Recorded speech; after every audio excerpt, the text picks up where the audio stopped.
Hello everyone. I self Rajkumar Sharma. Today I am going to talk about tissue fluid. आज हम लोग body fluid के बारे में पढ़ने जा रहे हैं, जिसको हम लोग टिश्यू फ्लूइड कहते हैं। तो टिश्यू फ्लूइड होती क्या है? सबसे पहले हम लोग ये जानेंगे कि बॉडी फ्लूइड होती क्या है, कितने तरह की होती है। तो हमारे बॉडी में दो तरह की बॉडी फ्लूइड होती है, जनरली दो तरह की। एक होते हैं हमारे ब्लड और दूसरी होती है लिम्फ।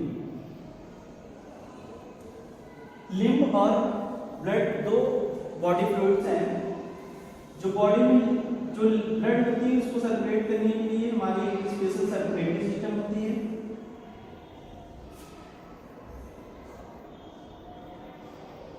सर्कुलेटरी सिस्टम और जो लिम्फ होती है वो हमारे बॉडी में एक स्पेशल सिस्टम से ट्रांसपोर्ट की जाती है, जिसको बोलते हैं लिम्फेटिक सिस्टम।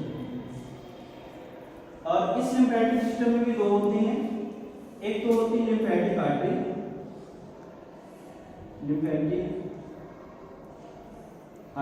और दूसरा होता है लिम्फेटिक वेन।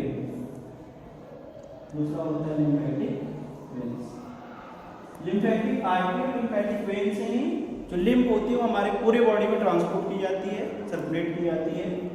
और जो ब्लड होती है उसके लिए जो सिस्टम होती है उसको हम लोग बोलते हैं सर्कुलेटरी सिस्टम। और सर्कुलेटरी सिस्टम में होती है ब्लड वेसल्स। और ये ब्लड वेसल्स हमको तीन तरह के पढ़ने हैं। एक तो आर्टरी हो गई, दूसरे वेन्स हो गए और तीसरी हो गई ब्लड कैपिलरीज। तो ये हमारी बॉडी फ्लूइड हो गई। बॉडी फ्लूइड दो तरह की होगी जनरली, एक को हमने ब्लड कह लिया, दूसरे को लिम्फ कह लिया।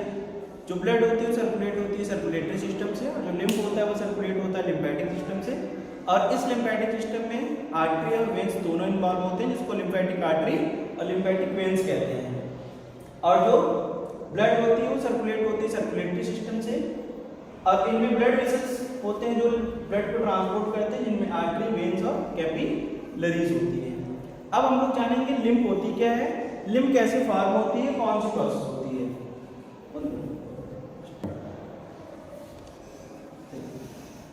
अब हम लोग पढ़ने जा रहे हैं लिम्फ, जिसको हम लोग टिश्यू फ्लूइड भी कहते हैं। तो लिम्फ के बारे में सबसे पहले जान लेते हैं लिम्फ होती क्या है। लिम्फ को हम लोग टिश्यू फ्लूइड भी कहते हैं, या इसको हम लोग इंटरस्टिशियल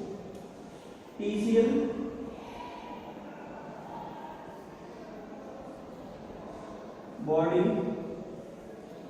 फ्लूइड भी कह लेते हैं। इनकी जो टोटल क्वांटिटी होती है वो ह्यूमन के अंदर 3 लीटर के आसपास होती है अप्रॉक्स। और ये कलरलेस फ्लूइड होता है,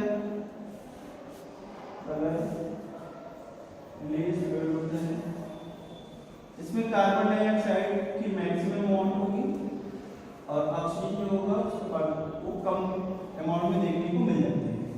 तो लिम्फ को टिश्यू फ्लूइड या इंटरस्टिशियल बॉडी फ्लूइड कहते हैं, जो हमारे सेल के बीच में इंटरसेलुलर स्पेस होती है, इसको हम कह सकते हैं इंटरसेलुलर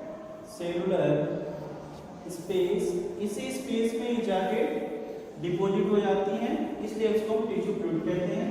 उनकी जो क्वांटिटी होती है ह्यूमन के अंदर वो होती है लगभग 3 लीटर के आसपास। ये ब्लड, ये जो लिम्फ होगा हमारे बॉडी के अंदर की 3 लीटर के आसपास होगी। ये कलरलेस फ्लूइड होती है, जिसमें कार्बन डाइऑक्साइड के अमाउंट मैक्सिमम होती है और ऑक्सीजन की अमाउंट बहुत ही लिटिल बिट पाई जाती है, बहुत ही मिनिमम अमाउंट में पाई जाती है। अब हम लोग इसके मैकेनिज्म को पढ़ेंगे कि हाउ लिम्फ इज फॉर्म, इसके प्रोसेस को जानेंगे।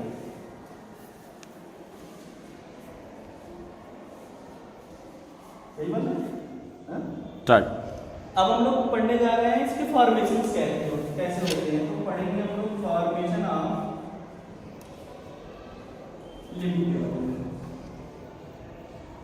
How lymph is form. तो जो प्रोसेस होती है, जिस प्रोसेस से लिम्फ हमारे बॉडी में फॉर्म होता है, उस प्रोसेस को बोलते हैं डायपेडेसिस। डायपेडेसिस प्रोसेस होती है जिससे लिम्फ हमारे बॉडी में फॉर्म होता है। अब इसके डायग्राम के थ्रू हम लोग जानेंगे कि लिम्फ कैसे निकलता है, कैसे डिपॉजिट होती है। तो ये हमारी ब्लड कैपिलरीज, ये हमारी ब्लड कैपिलरीज, और इस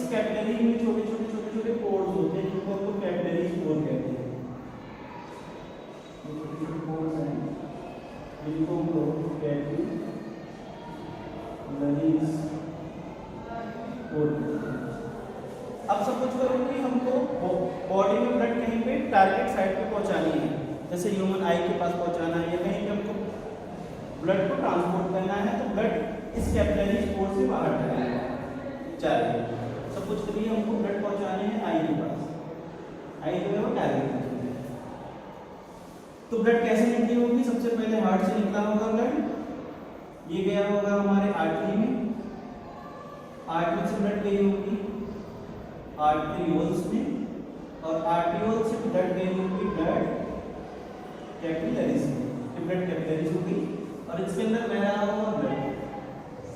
अब इस ब्लड के अंदर कंपोनेंट आपके ब्लड होंगे जिनमें हमारी आरबीसी, डब्ल्यूबीसी, प्लेटलेट्स और प्लाज्मा चारों का जो ब्लड बह रहा होगा उसके अंदर ब्लड के कंपोनेंट होंगे RBC, WBC, platelets and plasma. और ये जो कंपोनेंट ऑफ ब्लड होगा इनमें से ट्रांसपोर्ट होगा टारगेट साइट पे जा रहा होगा। तो ये जो छोटे छोटे पोर्ट्स हैं जिनको हम कैपिलरीज पोर्ट कहते हैं, इनमें से डब्ल्यूबीसी,